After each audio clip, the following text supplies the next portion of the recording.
Bonsoir à tous et donc merci de vous être connectés pour ce webinaire sur le cancer du sein qu'on a voulu médico-chirurgical. Donc je vais vous expliquer un petit peu tout ça. Donc je suis Pierre Kouchner, je suis chirurgien à la clinique du Parc Monceau. Ce soir, vous aurez donc une présentation par Hélène Hérin, qui est oncologue médicale également à la clinique du Parc Monceau, Loïc Rousseau, qui est radiologue au sein du centre d'imagerie Cardinet, et Anne Sabaïla, qui est également chirurgien scénologue. Donc, en introduction, je vous ai remis quelques chiffres sur le cancer du sein, qui est le premier cancer féminin, avec pas loin de 60 000 nouveaux cas par an. Une augmentation régulière et continue du nombre de nouveaux cas par an qui a quasiment doublé sur les 30 dernières années ou 40 dernières années. Une augmentation qui est de l'ordre de 1% par an et qui, en fait, semble quand même montrer un infléchissement qui peut peut-être être en rapport avec une prescription plus raisonnée des traitements hormonaux depuis les années 2000. Le nombre de décès par an, en revanche, est en diminution. Il est de l'ordre de 12 000 et la diminution est franche et continue. Et cette diminution est probablement liée à la mise en place du dépistage qui permet les diagnostics précoces des cancers du sein. Vous voyez que la survie à 5 ans, c'est un cancer dont la survie à 5 ans est assez bonne, la survie à 5 ans standardisée de 87%, mais elle est excellente pour les cancers qui ont été diagnostiqués à un stade précoce. Et puis également une amélioration des traitements et donc une amélioration de la survie qui est liée à ces progrès thérapeutiques. Donc on a voulu un sujet médico-chirurgical pour mettre en avant cette multidisciplinarité qui est celle de la prise en charge de la patiente qui a un cancer du sein. Donc elle n'est pas toute seule, cette patiente, elle est entourée d'une équipe. Le diagnostic est souvent fait par le radiologue qui est l'élément central. Qui nous adresse les patientes, quelquefois par le médecin traitant, le gynécologue ou la sage-femme. Et ensuite, la prise en charge, l'annonce est souvent faite par le chirurgien, mais la prise en charge repose sur les 3 piliers du diagnostic, 4 avec l'anatomopathologiste qui fait le diagnostic histologique, et puis le traitement donc sur la chirurgie, la radiothérapie, puis parfois la chimiothérapie quand elle est nécessaire, avec quelquefois recours à de la génétique ou de la préservation de fertilité. Donc on a la chance à la clinique du Parc Monceau d'avoir toute cette multidisciplinarité, de pouvoir offrir cette offre de soins qui est un peu représentée ce soir avec les intervenants qui vont faire leur présentation.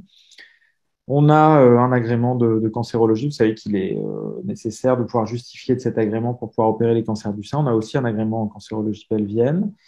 On réalise des réunions de concertation pluridisciplinaires toutes les semaines et on a donc un plateau technique complet avec un bloc opératoire où on peut faire des radiographies de pièces opératoires, la technique du ganglion sentinelle, isotopique ou par fluorescence, et puis une équipe de médecins, d'oncologues et de radiothérapeutes avec un service d'hospitalisation de chimiothérapie et un hôpital de jour, une hospitalisation de cancérologie, un hôpital de jour de chimiothérapie. Voilà donc pour cette présentation des forces vives humaines qu'on a chez nous, avec des chirurgiens. On a une dizaine de chirurgiens scénologues qui sont répartis entre le groupe gynécosphère et l'Institut du sein, des oncologues médicaux, comme je le disais, radiothérapeutes, et puis on offre aussi des possibilités de soins de support et on s'appuie sur tout un réseau de correspondants. Donc, on va rentrer tout de suite dans le vif du sujet avec donc Hélène Hérin, oncologue médicale, qui va vous parler des indications des modalités de chimiothérapie néoadjuvante dans le cancer du sein. Le rôle de ce topo, c'est de parler de la chimiothérapie néoadjuvante, pour qui, pourquoi et comment. Hop. Alors, déjà, quels sont les objectifs d'une chimiothérapie néoadjuvante? Donc, on a un cancer du sein. Quel est l'objectif? Donc, il y a eu un changement de paradigme récemment, puisqu'avant, lorsqu'on avait une tumeur du sein, on se focalisait plutôt sur la taille et l'envahissement ganglionnaire pour décider d'une chimiothérapie néoadjuvante. C'était plutôt pour préserver faire une chirurgie conservatrice, alors que maintenant, la chimiothérapie néoadjuvante, c'est un réel bénéfice thérapeutique prouvé. Et donc, on va faire un traitement en fonction de paramètres clinico-biologiques qui vont être variés, donc qui vont aussi bien se baser sur d'anciens critères comme la taille ou l'envahissement ganglionnaire, mais aussi le statut moléculaire, c'est-à-dire la présence ou pas de récepteurs HER2, la présence ou pas de récepteurs hormonaux, le grade histologique de la tumeur, le KI67 qui est un index de prolifération. Et on adaptera donc au pronostic du patient la chimiothérapie néoadjuvante. Donc, ce sera quelque chose qui sera sur mesure. Donc, les objectifs à l'heure actuelle, c'est la réduction de la taille tumorale et ganglionnaire, donc faire ce qu'on appelle du downstaging pour permettre une chirurgie conservatrice, d'obtenir une réponse histologique complète, donc une PCR. Ça, je vais vous expliquer ensuite pourquoi c'est important, puisque maintenant, on sait très bien que c'est corrélé à la survie et au risque de rechute. Et enfin, déterminer la sensibilité à la chimiothérapie des patients et proposer, soit pendant le traitement et l'adaptation de la chimiothérapie, soit proposer un traitement de rattrapage en adjuvant à l'issue de la chirurgie. Donc, qu'est-ce que c'est une réponse pathologique complète? C'est l'absence de résidus de maladies invasives sur la pièce opératoire après une chimiothérapie néoadjuvante. Donc, sur la pièce opératoire, donc ça veut dire aussi bien sur le plan mammaire qu'axillaire. Donc, il y a 3 sous-types dans le cancer du sein, 3 grands sous-types, les triples négatifs, les HER2+, et les patients qui expriment les récepteurs aux hormones sans expression d'HER2. Donc là, je vous ai mis les taux de PCR, justement, sur ces tumeurs, après chimiothérapie néoadjuvante. Donc ça, c'est en se basant sur plusieurs essais. Donc, je vous ai mis les types de chimiothérapie qui ont en général été utilisés dans le cadre de ces essais. Donc, sur les triples négatifs, on a des réponses en moyenne entre 35 et 60%, une réponse complète chirurgicale. Pour les HER2+, c'est compris entre 30 et 70%, et ça va être variable en fonction du statut des récepteurs hormonaux. C'est-à-dire qu'on va avoir plus de réponses chez les patients qui ont des tumeurs agressives, donc qui ont des récepteurs hormonaux négatifs associés à un récepteur HER2 positif, et moins chez ceux qui sont triple positifs. Et chez les RH+, qui sont des maladies moins agressives et chez lesquelles on a moins recours à la chimiothérapie néoadjuvante, on sait que on a une réponse histologique complète qui est de l'ordre de 10%. Par contre, on a des réponses partielles au traitement. Donc, ça permet quand même de diminuer en taille la tumeur et de pouvoir permettre une chirurgie conservatrice, en tout cas pour certaines tumeurs. Donc, pourquoi la réponse histologique est importante? Là, je vous ai mis une méta-analyse qui est sortie tout récemment, qui parle justement de cette réponse histologique complète. Donc, on la mesure grâce à l'anatomopathologiste, qui va vous donner un résultat et qui peut voir justement ce qui s'appelle le residual tumor burden. Donc, c'est ce qui reste comme tumeur sur la pièce opératoire. Donc, c'est une méta-analyse où il y avait 5176 patients donc, qui ont eu de la chimiothérapie néoadjuvante et on s'est intéressé au risque de récidive globale et à distance en fonction de la réponse histologique après chimiothérapie néoadjuvante. Donc, la courbe qui est en bleu foncé, donc la plus haute, correspond en fait aux tumeurs qui ont une réponse histologique complète. Donc, on voit que à 12 ans, on a 85% des patients 85-90% qui ne récidivent pas. Alors que pour les patients qui ont un RCB3, c'est-à-dire qui ont une présence d'une maladie invasive extensive sur la pièce opératoire, donc qui n'ont très mal répondu à la chimiothérapie, à 12 ans, on voit qu'il y a 60% des patients qui récidivent. Donc, d'où un réel impact pronostic de la réponse histologique.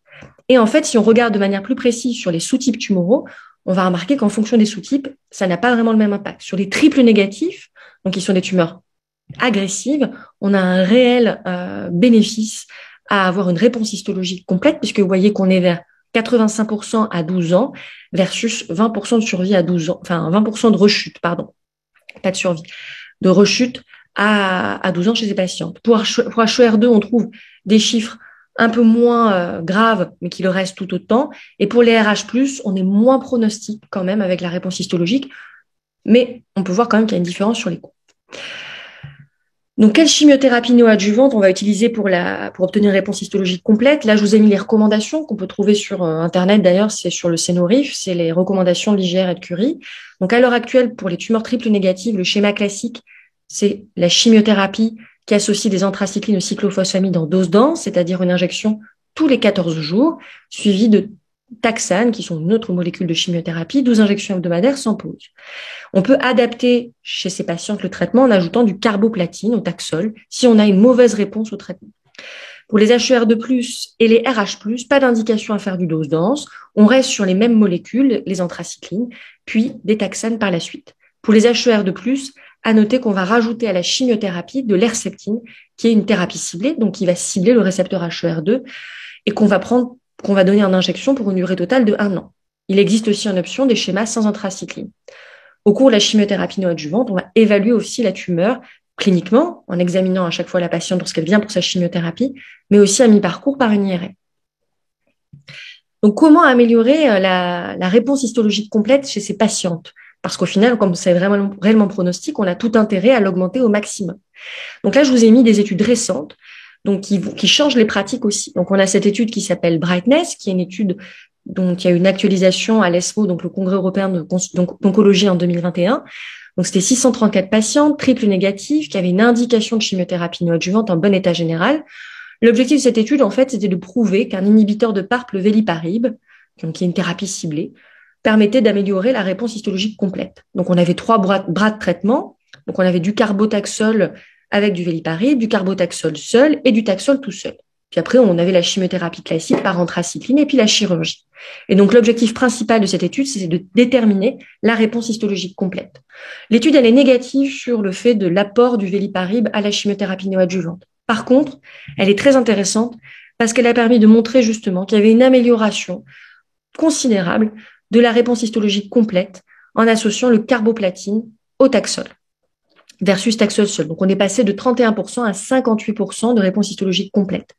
Et on voit aussi dans les actualisations de courbes qui ont été présentées en septembre qu'il y a une amélioration aussi de la survie sans récidive à 4 ans, puisqu'on est à 79% versus 68% en faveur du bras associant carbotaxol, soit une réduction de 43% du risque de rechute.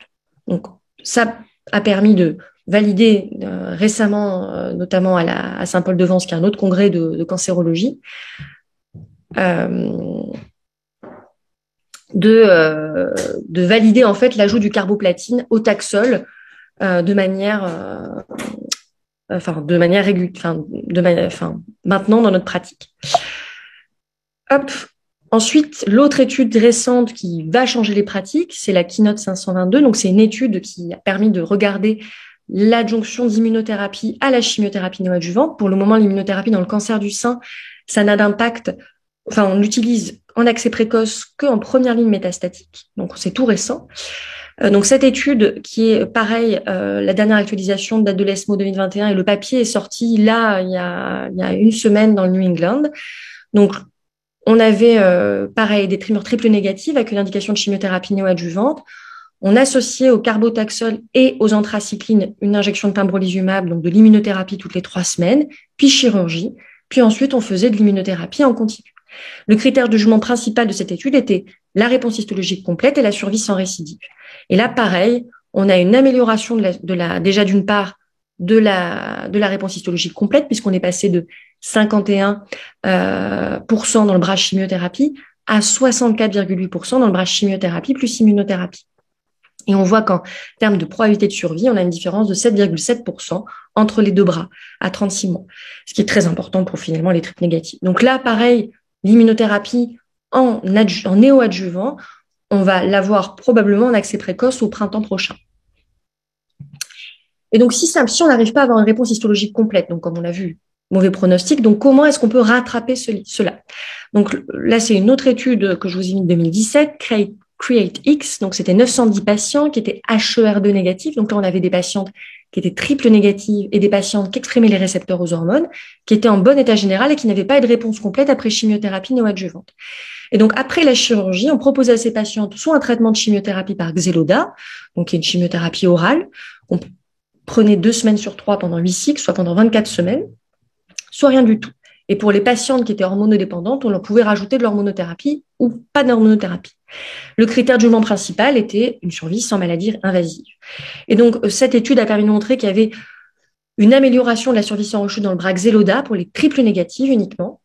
Donc, on avait 70% des patientes qui n'avaient pas de récidive à 5 ans dans le bras Xeloda versus 56% dans le bras contrôle. Et en niveau de la survie globale, on avait une amélioration également dans le bras Xeloda, 70% versus 78,8% à 5 ans. Et de manière significative. Donc ça, c'était pour le Xeloda. Ensuite, là, récemment, on a une autre étude qui est sortie en juin dernier qui s'appelle Olympia. Donc les tumeurs triples négatives, souvent, dans 10 à 15% des cas, elles peuvent avoir une mutation BRCA1 ou 2 germinale. C'est des mutations qui peuvent provoquer des cancers du sein. Donc 1836 patientes qui étaient incluses, HER2 négatives, et donc on avait majoritairement des patientes triples négatives dans cette étude, donc 1509. Et donc on s'est intéressé pour des patientes à haut risque, donc soit qui n'avaient pas de réponse histologique complète après chimiothérapie néoadjuvante, soit qui avaient eu de la chimiothérapie adjuvante et qui initialement avaient une atteinte ganglionnaire ou avaient une taille élevée, soit les inclure après chimiothérapie et chirurgie dans un bras olaparib versus placebo. Donc l'olaparib, c'est un inhibiteur de PARP, c'est un médicament qu'on utilise déjà dans les cancers de l'ovaire où il y a des mutations BRCA1, BRCA2 et qui a changé de manière colossale le pronostic de ces patientes dans l'ovaire. Donc là, on a essayé en localisé, sachant que dans le cancer du sein, on a l'autorisation de le mettre aussi en métastatique. Et donc cette étude a montré un bénéfice uniquement chez les triples négatives, avec à 3 ans un bénéfice dans le risque de rechute, avec une différence de 8,8% entre les deux bras. Donc actuellement, on n'a pas l'autorisation de mise sur le marché pour le olaparib pour le mettre chez nos patientes, mais comme c'est un médicament qu'on peut déjà prescrire, pour les mutés, on a tendance à justement le proposer en absence de réponse histologique complète. Enfin, pour les tumeurs HER2+, donc là, qui, elles aussi, c'est important d'avoir cette réponse histologique complète. Donc ça, c'est une étude qui date de 2019. Catherine, 1486 patients qui étaient HER2+, qui n'avaient pas de réponse histologique après chimiothérapie néoadjuvante associée à l'anti-HER2, qui était majoritairement RH+. Donc, on comparait 2 bras de traitement après chirurgie, soit Herceptin, donc on poursuivait l'Herceptin, ce qu'on faisait déjà de base, soit on changeait de traitement pour du TDM1, donc c'est du trastuzumab, donc pareil, c'est de l'Herceptin, mais auquel est liée une molécule de chimiothérapie. Donc c'est les nouveaux anticorps monoclonaux et c'est des molécules que vous allez voir de plus en plus en oncologie. Donc pareil, le critère de jugement, c'était la survie sans maladie invasive. Et pareil, dans Catherine, il y avait un bénéfice à 3 ans en risque de rechute qui était important, avec une réduction de près de 50%. Et on passait de 77 à 88% de disease-free survival.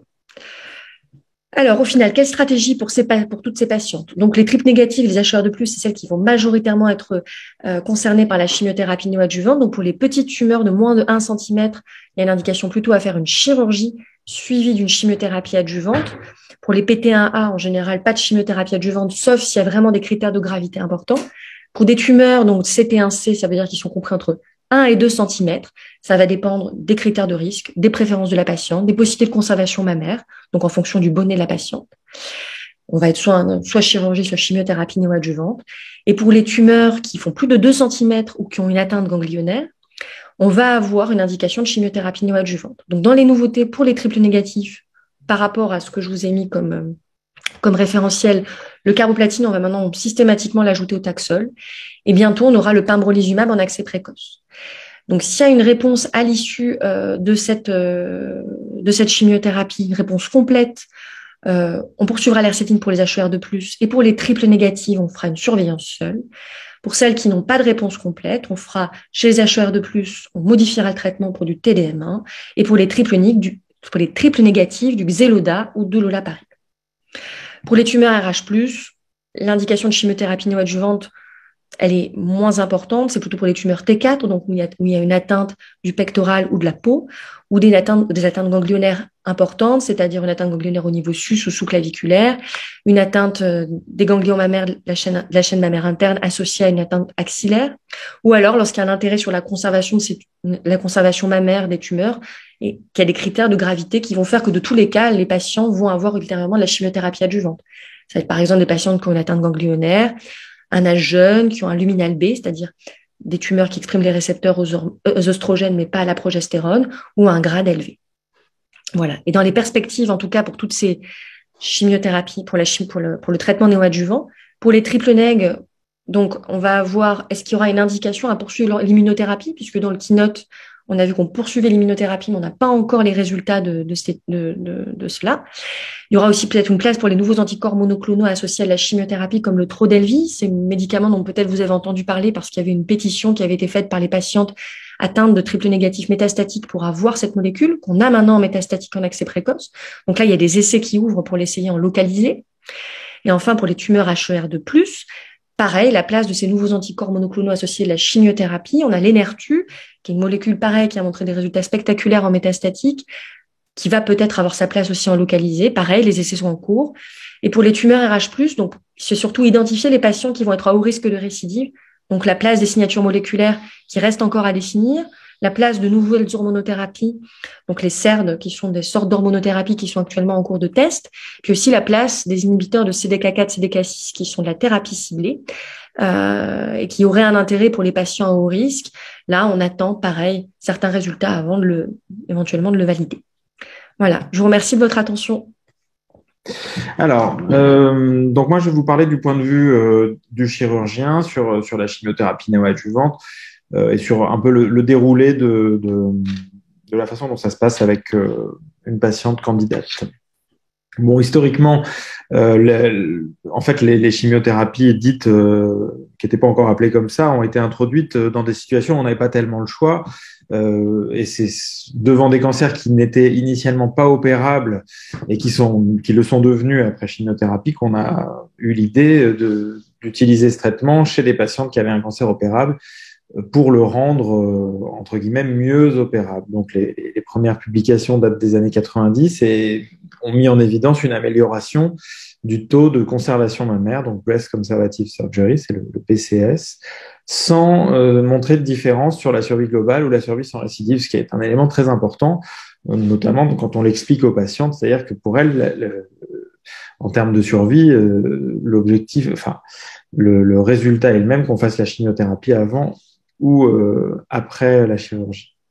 Et ces résultats ont été confirmés par la suite dans les études du NSABP ou de l'EORTC. Alors, sur le plan purement théorique, c'est pas l'actualité, mais c'est ce qu'on a pu penser initialement comme intérêt d'une chimiothérapie néoadjuvante. On a pu y voir un intérêt médical pour des patientes qui avaient des cancers très agressifs, avec en quelque sorte l'idée d'une urgence à traiter et l'idée que peut-être on pouvait être actif sur des cellules circulantes ou des micrométastases. Cette hypothèse, pour l'instant, n'a pas été démontrée. Donc, ce qui a été démontré et qui est qui est le fameux changement de paradigme dont parlait Hélène, c'est la possibilité d'adapter les traitements, de faire en quelque sorte du sur-mesure, c'est-à-dire de voir pour les patients qui n'ont pas eu une réponse satisfaisante ou une réponse complète, d'avoir des solutions entre guillemets de rattrapage. Et puis pour le chirurgien que je suis, ce qu'on voit aussi comme intérêt, qui a été pour nous la première constatation de l'intérêt de la chimiothérapie néoadjuvante, c'est ce fameux downstaging, c'est-à-dire une diminution de la taille de la tumeur pour améliorer les conditions chirurgicales et parfois même obtenir une disparition complète de toute cellule tumorale, à tel point qu'on a même pu se demander si le chirurgien restait nécessaire. Et bon, oui, il faut quand même opérer, même quand on est en réponse complète. On revoit encore un petit peu de topo aujourd'hui qui se pose cette question. Ça avait été évalué notamment par les équipes, par Jacquilla dans les années 90, mais il y avait de faire des associations de radio et de chimiothérapie exclusive, il y avait quand même des problèmes de récidive locale, même longtemps après. Donc, dans quelle mesure le downstaging peut améliorer l'intervention? Bon, déjà, ça peut rendre opérable une patiente qui l'était pas, comme on l'a vu. Ça permet surtout d'augmenter le taux de conservation mammaire, puisque en faisant diminuer la taille de la tumeur, on va pouvoir faire un traitement conservateur, alors qu'au début, c'était pas compatible avec un résultat esthétique satisfaisant. Et puis, même pour des tumeurs qui sont opérables de façon conservatrice d'emblée, on va pouvoir obtenir une amélioration du résultat cosmétique. Alors, il y a quand même quelques contre-indications dès le diagnostic au traitement conservateur, que sont la multifocalité ou surtout la multicentricité des patientes qui ont des cancers localisés à plusieurs endroits du sein, la présence d'un carcinome in situ étendu, notamment parce que le carcinome in situ souvent ne répond pas à la chimiothérapie, Et puis, on peut remettre en question donc le traitement conservateur quand on a une mauvaise réponse, soit en volume, soit en surface, puisqu'il y a parfois des réponses qui sont fragmentées ou dendritiques, c'est-à-dire qu'on diminue le volume absolu de la tumeur, mais en réalité, elle est toujours répartie sur une surface trop importante pour permettre une conservation. Et puis, évidemment, dans certains très rares cas, on peut voir une progression même sous chimiothérapie, ce qui est évidemment associé à un très mauvais pronostic. Donc l'idéal, c'est quand même de déterminer avant la chimiothérapie les facteurs qui seront prédictifs d'une réponse, et c'est essentiellement des facteurs histologiques, comme Hélène vous l'a démontré, avec des indications préférentielles pour les patientes qui ont des cancers du sein HER2 positifs ou triple négatifs. Et puis plus généralement, les récepteurs hormononégatifs, les cancers agressifs ou de manière générale, bien sûr, les indications de chimiothérapie. Il faut évidemment quand même qu'il y ait une indication de chimiothérapie. Alors, comment ça va se passer en pratique, ce parcours d'une patiente qui est candidate à une chimiothérapie néoadjuvante? Le premier temps, c'est une consultation d'annonce qui peut être assez longue et assez compliquée, notamment parce que si aujourd'hui les patientes il y a évidemment l'annonce du cancer est un moment difficile, mais il y a un enjeu qui est double avec un enjeu de guérison qui est prioritaire, mais on sait quand même dans la population générale que il y a quand même un pronostic qui est dans l'ensemble assez bon. Il y a un enjeu autour du prix à payer pour obtenir cette guérison, et l'annonce de l'indication à une chimiothérapie est toujours difficile. Et donc après, ça peut nécessiter des explications, un temps d'explication complémentaire pour faire comprendre que cette chimiothérapie peut être nécessaire dans un premier temps et nécessaire et bénéfique avant même la chirurgie. Donc, toute décision est bien sûr prise en réunion de concertation pluridisciplinaire et quand elle est confirmée, donc avant de démarrer la chimiothérapie, on commence par un bilan qui comprend donc un bilan d'extension. Souvent, quand même, très souvent, et Loïc va en reparler, une IRM mammaire pour avoir une évaluation complète de la tumeur initialement, pour ensuite pouvoir suivre sa réponse. Et puis un bilan préthérapeutique avant, quand il y a des anthracyclines, avec une échographie cardiaque. Alors là encore, la patiente va devoir repasser chez le radiologue puisque pour pouvoir aider le chirurgien à opérer la zone qui était le siège d'une tumeur, en particulier quand celle-ci a complètement disparu, il faut mettre en place un petit clip métallique qui sera visible uniquement par le radiologue et qui permettra de savoir où opérer. Et ensuite, donc, la patiente est prise en charge par l'oncologue.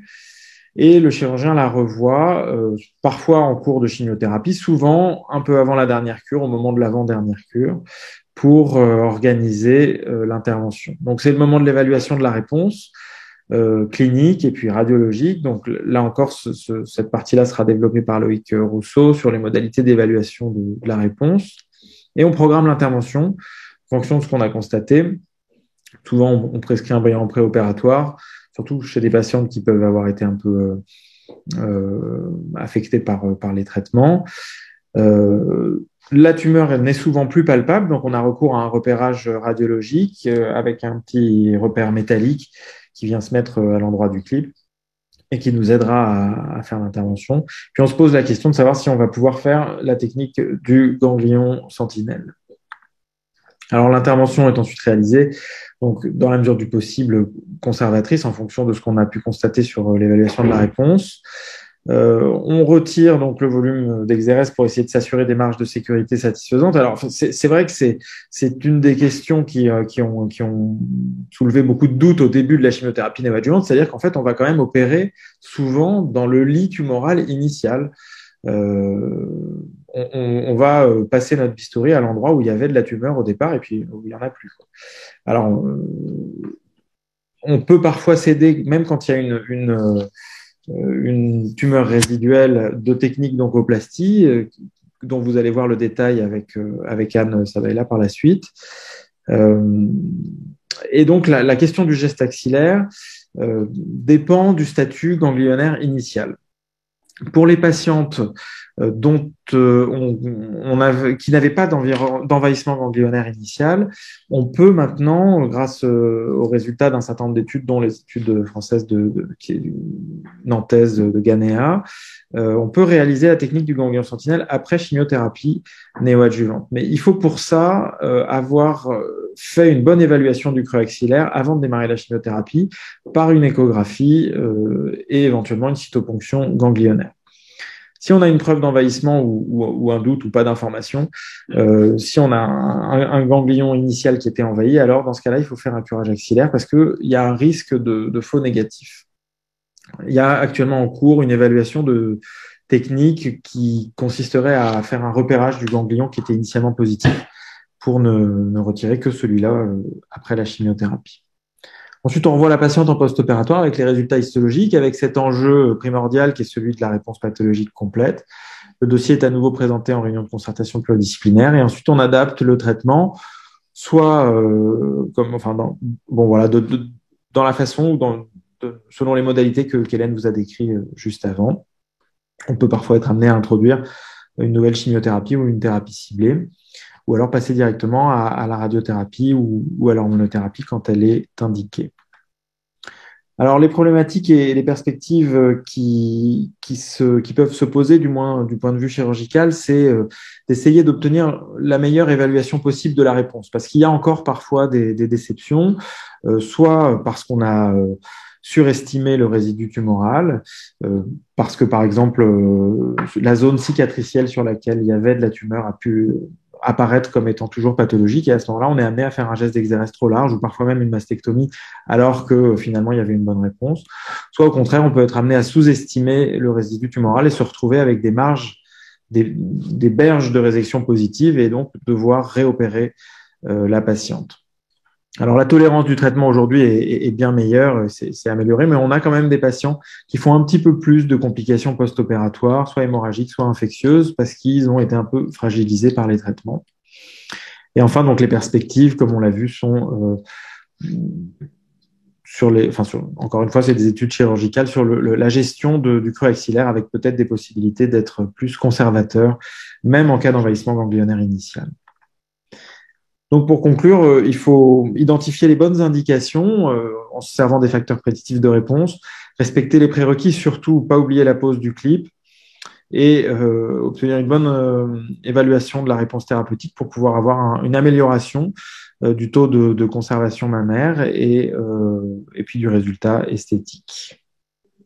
Donc, je passe la main à Anne Sabaïla qui va vous décrire peut-être plus en détail les techniques justement de conservation mammaire et d'oncoplastie. Bonjour à tous, donc je vais vous parler des différentes techniques, des techniques d'oncoplastie et les différentes indications de conservation mammaire pour refaire un petit peu le point sur tout ça.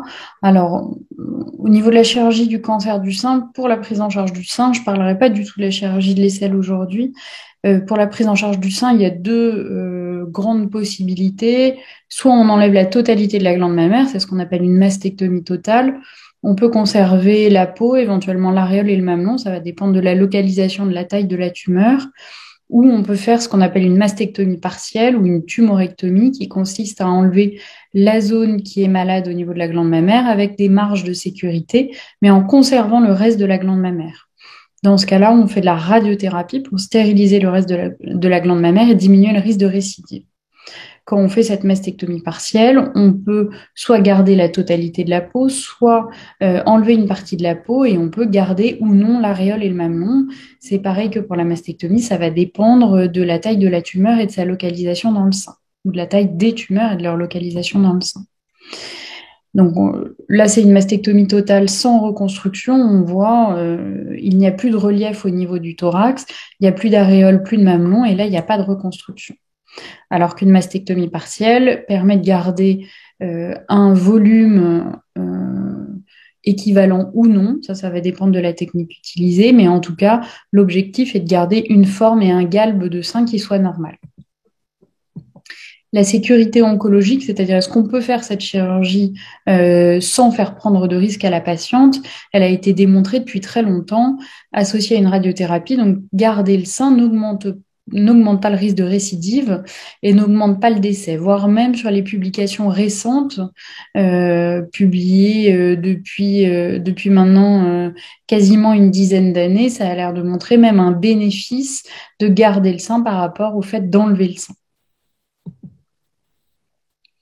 Les avantages, c'est que ça va permettre de conserver le sein, déjà va permettre de diminuer le risque de complications périopératoires, la durée d'hospitalisation et la durée de récupération post-opératoire. Ça va améliorer la qualité de vie et le vécu parce que de pouvoir garder son sein n'a pas la même approche psychologique.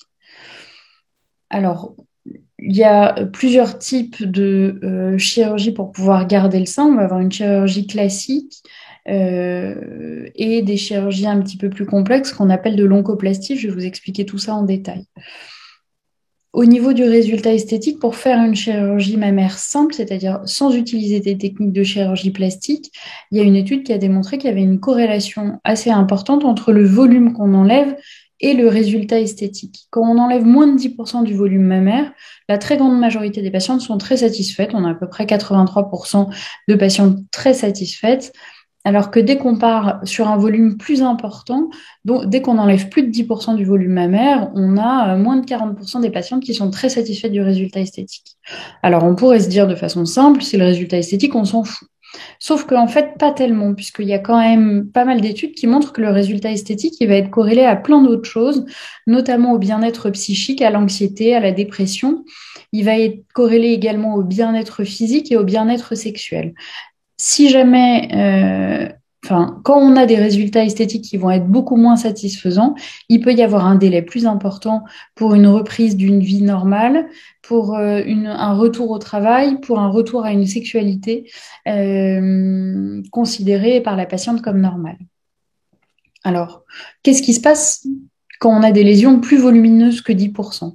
Eh bien, on va avoir deux solutions. Soit on enlève plus large en conservant un résultat satisfaisant en s'aidant de certaines techniques qu'on appelle des techniques d'oncoplastie. Soit la deuxième solution, et ça mes collègues vous en ont parlé avant, c'est de réduire la taille de la lésion par un traitement médical, soit une chimiothérapie, soit éventuellement une hormonothérapie dans certains cas, qui va nous permettre d'avoir à enlever une zone moins large du sein et donc d'avoir un traitement qui va permettre un résultat cosmétique plus satisfaisant. Alors les oncoplasties, qu'est-ce que c'est ? Une technique de chirurgie mammaire simple, ça va consister à faire une cicatrice, souvent au regard de la tumeur, d'aller décoller légèrement la peau, d'aller enlever la glande mammaire dans cette zone-là et de refermer simplement. Il y a une autre famille de techniques qu'on appelle les oncoplasties, où on va avoir plein d'autres types d'incisions qui sont souvent décalées par rapport à la zone de la tumeur, où on va pouvoir aller enlever une zone de glande beaucoup plus importante, qui va permettre des marges de sécurité plus satisfaisantes, tout en gardant une forme de sein normal. Et donc, on va utiliser une résection souvent cutanée, c'est-à-dire qu'on enlève en plus de la glande mammaire, on enlève un petit peu de peau, qui va nous permettre de redraper la peau et d'avoir un résultat qui soit satisfaisant. Alors là, le but n'est pas de vous détailler toutes les techniques d'oncoplastie existantes. Il y a certaines techniques qui sont les plus régulièrement faites, qui sont la plastie périaréolaire. Donc, on va juste faire une cicatrice autour de l'aréole. C'est celle qui est située juste là. Il va y avoir la technique de la plastie externe, ça qui est très utilisée aussi. Ces deux techniques sont des techniques d'oncoplastie de niveau 1, où on peut enlever une zone modérée au niveau de la glande mammaire. Et après, il va y avoir une technique qui donne des très très bons résultats au niveau esthétique, mais qui nécessite un petit peu de ptose, c'est-à-dire que le sein tombe un petit peu, et qui s'appelle des techniques avec des cicatrices en encre de marine ou en T inversé, dont l'utilisation, c'est-à-dire surtout la zone qui va pouvoir permettre de faire survivre l'aréole et le mamelon, va être différente en fonction de la localisation de la tumeur. Donc ça, c'est un geste d'oncoplastie. Vous voyez une patiente avec un sein assez volumineux, avec une tumeur située dans la partie inférieure du sein. Si on faisait une cicatrice directe, on pourrait garder le sein, mais il faut savoir que cette zone du sein est souvent l'objet de déformations parfois très importantes. Et donc là, le fait de faire cette technique qui est la technique qu'on utilise couramment pour pouvoir réduire le sein, qui est une technique de réduction mammaire avec une plastie, une cure de ptose, qui va nous permettre d'enlever cette zone tumorale de façon très large en gardant un sein de forme normale. Alors, dans quel cas est-ce qu'on fait des techniques d'oncoplastie? Il y a plusieurs cas possibles. La première, c'est quand on pense qu'une chirurgie standard ne permettra pas d'avoir un résultat esthétique qui soit correct, c'est-à-dire qu'on prévoit déjà à l'avance qu'il puisse y avoir une séquelle esthétique d'un traitement conservateur et qu'une technique d'oncoplastie nous semble moins à risque de ce type de risque. La deuxième technique, la deuxième indication, c'est une large tumeur, mais dans un sein qui est volumineux et où on sait qu'on va pouvoir garder le sein dans de bonnes conditions. Et la troisième indication, c'est que on sait que les patientes qui ont des seins très volumineux, elles vont avoir un risque assez important de conséquences du traitement conservateur, qui est l'association et de la chirurgie et de la radiothérapie.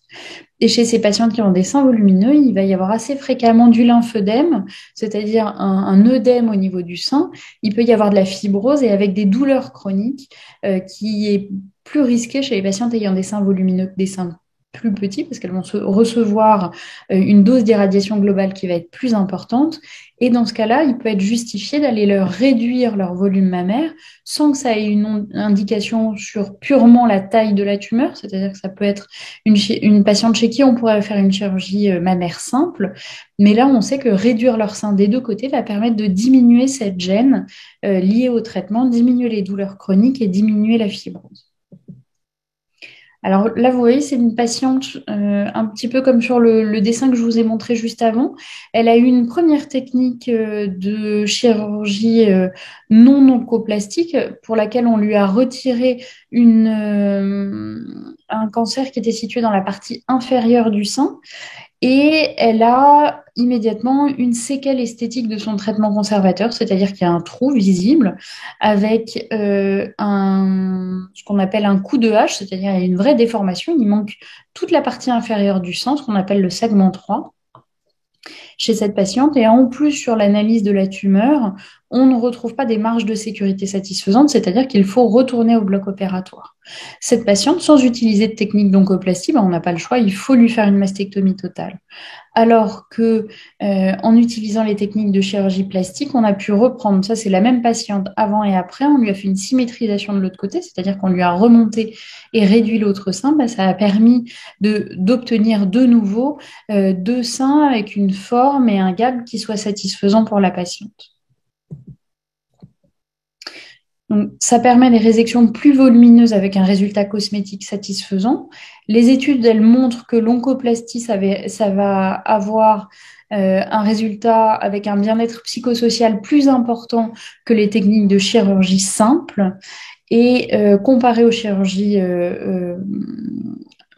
mammaires simples, il y a le même bien-être physique, le même taux de satisfaction et le même bien-être sexuel. Si vous le souhaitez, je peux vous donner vous avez les références de ces données en bas de chacune des diapos. Alors la question qui se pose, c'est est-ce que c'est sécuritaire d'aller enlever ce volume de sein? Est-ce que ça a la même sécurité qu'une chirurgie mammaire classique?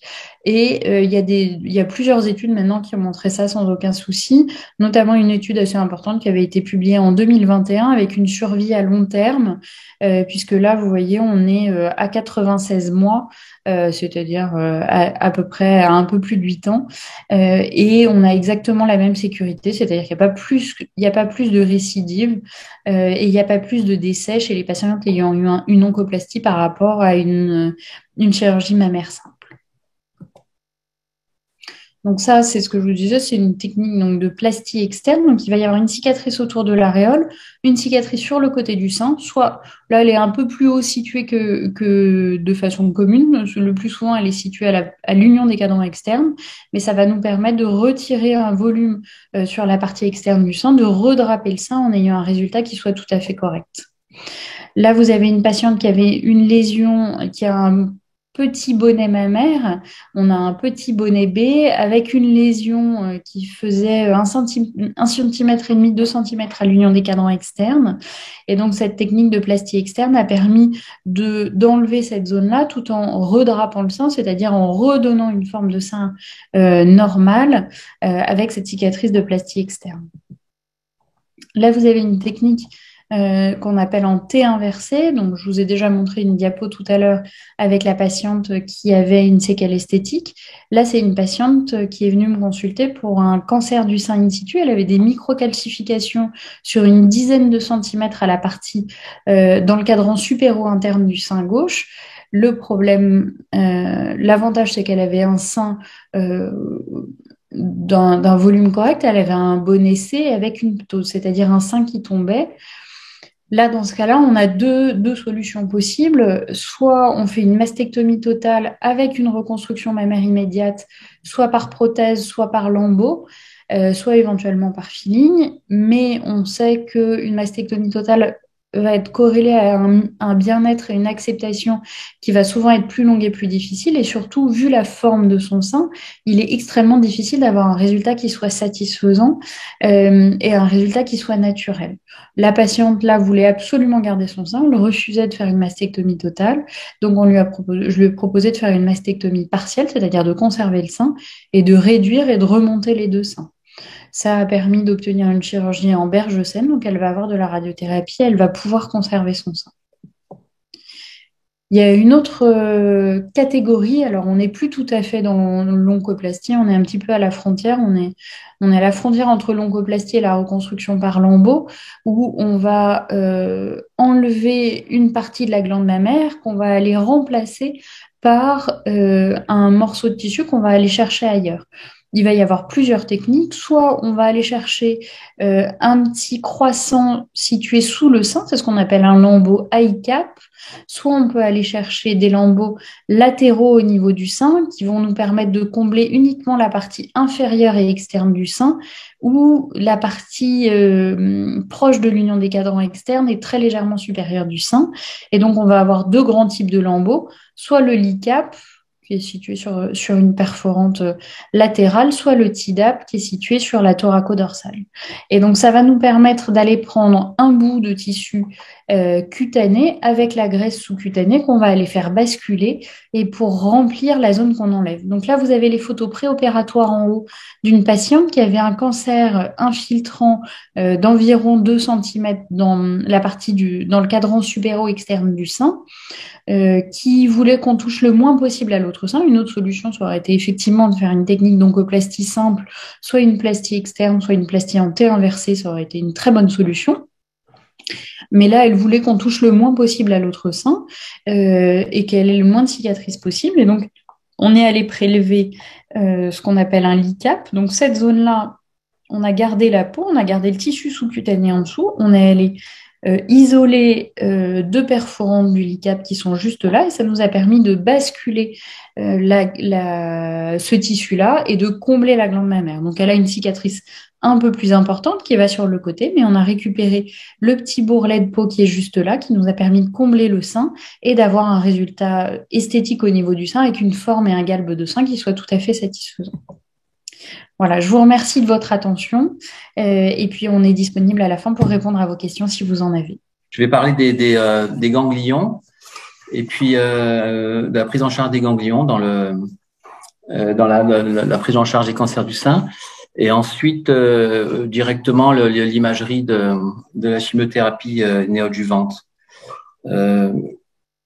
Alors en fait là j'ai déjà sauté ça fait rien. Attendez, je suis pas encore visiblement. Voilà. Avant 2011, dès qu'il y avait un ganglion envahi, moi j'ai appris que c'était d'emblée curage ganglionnaire. À partir de 2011 et cet essai ACOSOG, il n'y avait pas un intérêt à systématiquement réaliser un curage ganglionnaire s'il s'agissait de petites tumeurs T1, T2, s'il y avait moins de 2 ganglions envahis et s'il n'y avait pas de rupture capsulaire. Enfin, j'espère que vous êtes d'accord. Alors, Alors en fait, nous radiologues, souvent les aires ganglionnaires sont un petit peu négligées en pratique journalière au cabinet quotidienne, parce qu'on va un peu vite. On est déjà content d'avoir trouvé notre petite tumeur et souvent on va pas systématiquement voir les creux axillaires. Et en fait, c'est un peu à tort, mais enfin après dans un cabinet spécialisé comme le Centre Juras, on n'oublie pas d'aller toujours vérifier les aires ganglionnaires. La méthode de choix d'exploration des ganglions, c'est l'échographie. C'est la plus simple. Elle a une bonne sensibilité, une bonne spécificité. Et on doit bien sûr, dès qu'une tumeur est un peu agressive, un peu évoluée, c'est-à-dire classée en SR4C, SR5, etc., on doit systématiquement aller voir les aires ganglionnaires. Alors, il y a d'autres techniques d'exploration, hein, le fameux TEP scan avec donc qui est on utilise un fluoro, je crois, c'est du glucose, voilà, qui va se fixer sur tous les ganglions inflammatoires. Donc c'est une très bonne sensibilité, mais pas très spécifique. Voilà, par exemple, si vous réalisez un TEP scan après une microbiopsie, il y a de fortes chances que le produit vienne se fixer sur le ganglion ponctionné. Et dans certains cas, il y a aussi quelques faux négatifs. Voilà, donc c'est un peu une alerte et ça nous permet, nous, de faire après des échographies ciblées et des prélèvements ciblés après PET scan. L'IRM, c'est toujours séduisant, mais je vois pas trop d'intérêt supplémentaire par rapport à une échographie bien faite, à part peut-être l'analyse des ganglions profonds. Et puis aussi le fait de comparer les aires ganglionnaires. C'est vrai que quand on remarque on a des chaînes ganglionnaires qui sont un peu plus grosses comparativement à l'autre, on est un peu plus attentif, quoi, et un peu plus prudent. Ce qui se passe là aussi, par exemple, il suffit qu'on ait fait une microbiopsie avant l'IRM et forcément il y aura des ganglions réactionnels qui seront un peu plus gros et qui paraîtront faussement suspects. Voilà. Ne pas oublier la chaîne mammaire interne, surtout quand il s'agit de grosses tumeurs, quand elles sont bien sûr localisées plutôt en interne. Ce qui est important, en général, en pratique courante, on les voit jamais, ces petits ganglions, parce qu'ils sont très enfouis. Donc, à partir du moment où on voit un petit ganglion entre les côtes, c'est qu'il est forcément pathologique et qu'il faut essayer d'aller le ponctionner, ce qui est pas évident. Ce qui est intéressant, c'est de savoir un peu le mécanisme d'infiltration de ces ganglions. Donc, cet envahissement ganglionnaire se fait d'abord par les vaisseaux lymphatiques afférents, donc en périphérie. Ils prolifèrent d'abord dans le cortex, puis envahissent le hile. Et enfin, une fois que le ganglion est totalement gonflé, ça franchit la capsule et la graisse, et ça envahit la graisse périphérique. Quelques petites images un peu pour égayer votre soirée là.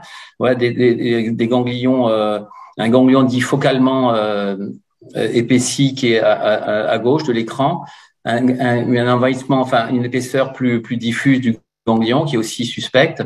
Là, c'est le hile à gauche qui est pratiquement totalement envahi. Il reste encore un petit sinus graisseux. Un envahissement complet sur le cliché de droite, voilà. Et la forme arrondie, bizarrement, c'est une forme pathologique et suspecte plutôt. Et quand il y a une infiltration de la graisse périphérique, ça peut donc signifier qu'il y a un franchissement de la capsule et donc peut-être orienter la chirurgie, quoi. Voilà, schématisé, voilà le type de ganglion suspect, du moins suspect au plus suspect, avec l'infiltration de la graisse à droite et donc de la capsule, qui sera donc peut-être une contre-indication justement au ganglion sentinelle. Alors, comment est-ce qu'on procède? Il y a soit la cytoponction, soit la microbiopsie qui se fait donc sous échographie. Moi, je préfère la microbiopsie parce que ça peut amener de nouvelles études immunohistochimiques si besoin, si on a besoin de renseignements complémentaires. Bien sûr, il faut éviter d'y aller, il faut être tangentiel parce qu'il y a des gros vaisseaux derrière.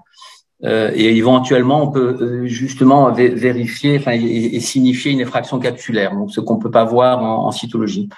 Ce qui est important aussi pour le chirurgien dans la décision thérapeutique, c'est le nombre de ganglions suspects.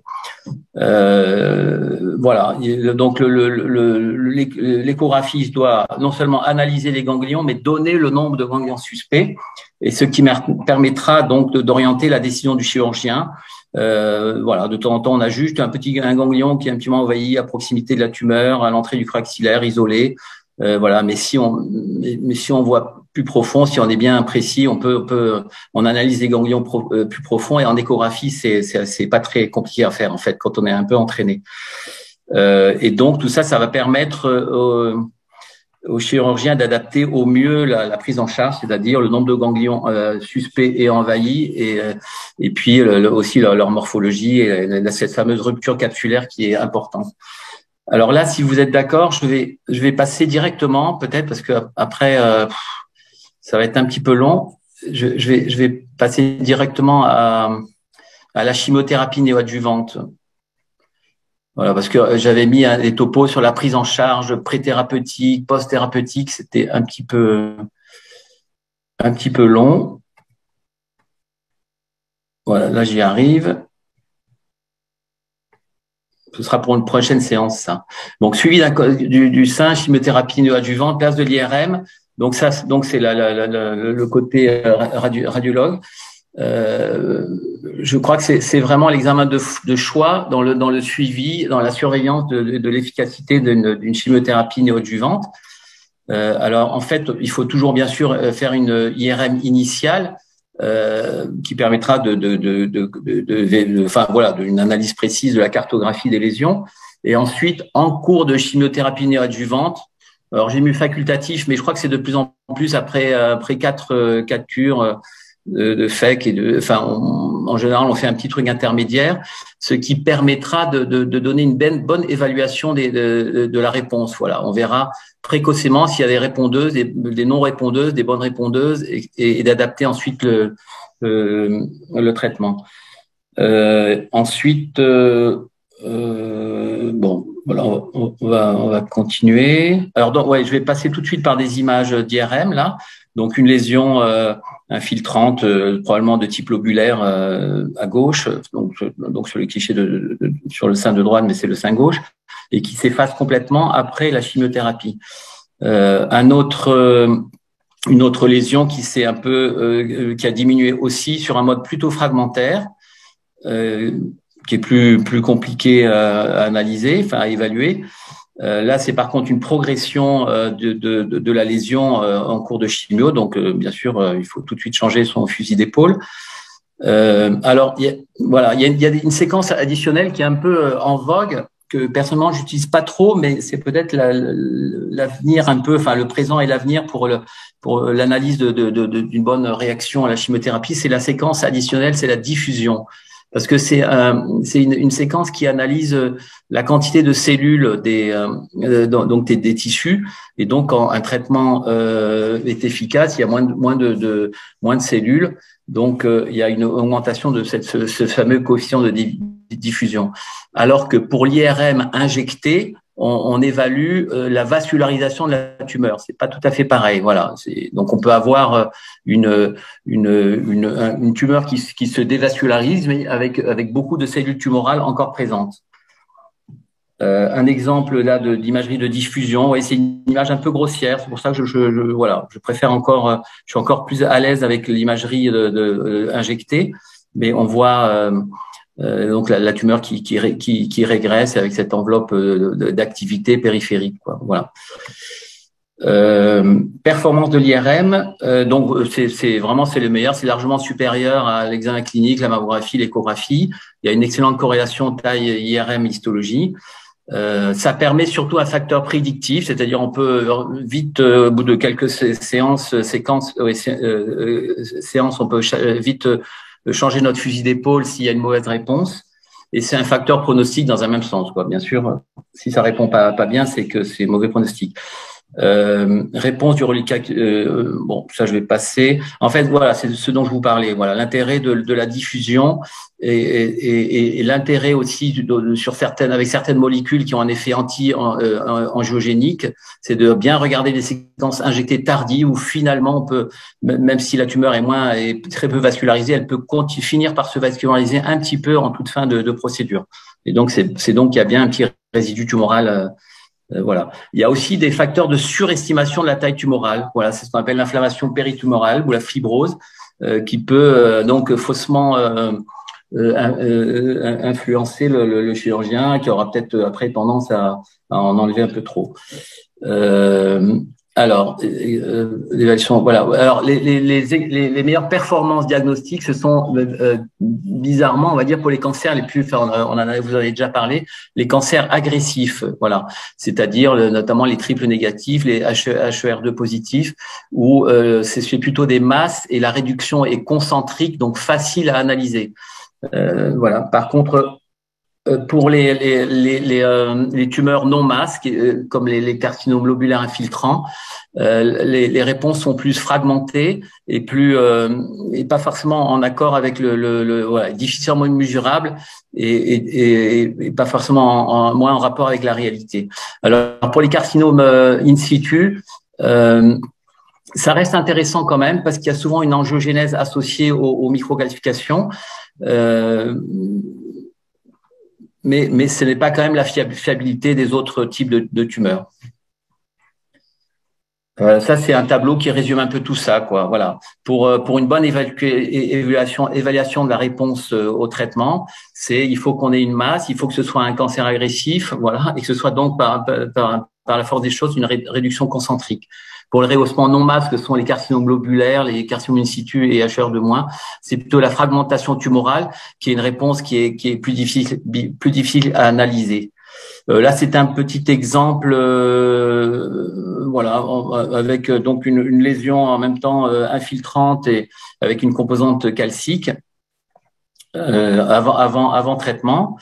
Donc IRM initial, on voit que la tumeur est quand même étendue avec un gros rehaussement segmentaire et en cours de voilà après 3 FEC et 3 taxotères, on voit petit à petit donc après à droite on voit une réduction de l'image en échographie qui est assez bon, qui est très significative, hein, mais qui est peut-être un peu moins évidente. Alors attendez, parce que là j'ai dû, c'est toujours la même, je crois. Voilà. Donc avant, après, là je crois que j'ai fait un petit mélange, pardon. Bon, bah là, je crois que désolé, je voulais faire un truc un peu spectaculaire, mais je crois il doit y avoir un ou deux clichés qui manquent. Mais enfin, en gros, il y a une réponse totale du traitement. Il persiste sur la mammographie des microcalcifications. Je ne sais pas si vous voyez. Ça, c'est évident que donc la chimiothérapie n'aura aucun effet sur les microcalcifications qui sont toujours présentes et qui vont servir de cible. Alors là, je pense que le clip, oui, on aurait dû peut-être le même normalement. C'est un clip qu'on doit mettre avant la chimiothérapie, avant donc en tout début de traitement, et ensuite donc on guide, comme le disait Pierre, on guide le chirurgien dans la chirurgie en poussant un fil de repérage jusqu'au clip qui permet d'enlever la tumeur et de vérifier qu'il y a bien les microcalcifications autour. Et vous voyez que dans ce cas-là, il n'y avait plus de réponse du tout enfin une réponse totale, pardon, en IRM, et il restait quand même un amas de très petites tailles de cellules carcinomateuses très modifiées, voilà, berge en limite saine, et voilà, ça a permis quand même un traitement, un bilan esthétique parfait, quoi. Bon, là, c'était pour parler de l'IRM mammaire. Bon, c'était un peu général, quoi. C'était pour dire que c'était le meilleur traitement pour le meilleure analyse pour voir les lésions additionnelles. Que la tomosynthèse est moins bien pour l'analyse des multifocalités. Et que ce qui est intéressant en IRM, c'est de pouvoir disposer de gestes interventionnels sous IRM, c'est-à-dire des ponctions de rehaussement en IRM non masse qu'on ne voit pas forcément en imagerie conventionnelle. Et ça, c'était juste pour symboliser la bonne entente et la complicité entre l'équipe, voilà, les radiologues et les chirurgiens. Je crois que c'est Pierre, c'est un de tes patients là, qui a opéré récemment. Je la reconnais, oui. Ouais, tu la reconnais. Et en fait, il y avait quand même une grosse tumeur, c'était assez impressionnant. Mais en RCP, on avait décidé d'un traitement conservateur. Et donc, je l'ai guidé, j'ai guidé la main de l'artiste en introduisant 3 fils jusqu'au centre des 3 tumeurs qui restaient. Il y avait aussi une composante calcique. J'ai l'impression que j'avais un peu bien quadrillé la situation. Je ne sais pas, tu m'en as pas parlé derrière. Ben, on est encore en attente du résultat. Ouais. Voilà. Bon. Écoutez, ça c'est autre chose. Je m'arrête là. Si vous êtes d'accord, j'avais des topos un peu trop longs sur le bilan pré-thérapeutique et post-thérapeutique. Merci beaucoup, voilà. Merci Loïc pour ton topo. Et notamment, je note le tableau que tu as montré très intéressant qui montre que quand on a finalement une bonne indication de chimiothérapie, c'est apparemment aussi une situation de bonne possibilité d'évaluation de la réponse. Parce que manifestement, les critères d'indication à une chimiothérapie néoadjuvante sont les mêmes de prédiction de réponse. Merci à ceux qui se sont connectés, à ceux qui regarderont le webinaire en replay. Et puis, merci de nous donner l'occasion de diffuser un petit peu nos pratiques et nos connaissances. Et puis, bonne soirée à tous.